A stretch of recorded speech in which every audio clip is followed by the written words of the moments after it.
The overall goal of this mating assay is to assess the effects of mutations within the conjugative transfer gene on its ability to affect plasmid transfer within the context of a functional type 4 secretion complex.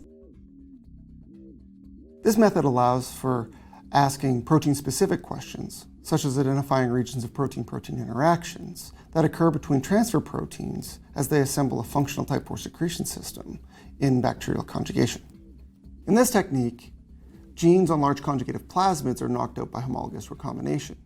Gene function is assessed by providing the target gene to the knockouts on a smaller plasmid. Generally, individuals new to this method will struggle because organization and setup are key to successfully conduct this procedure. Proper experimental preparation is necessary to get interpretable results.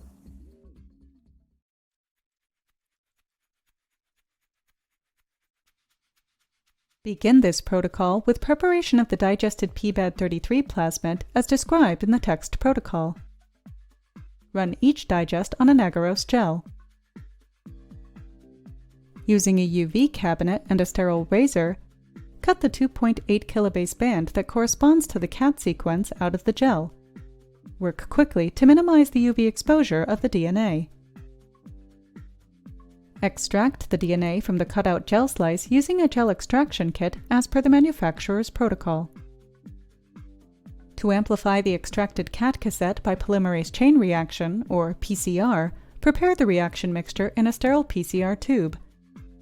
Use primers that contain overhangs that are homologous to the target gene sequence for homologous recombination. Set up a negative control that bears the same components except replace the template DNA with double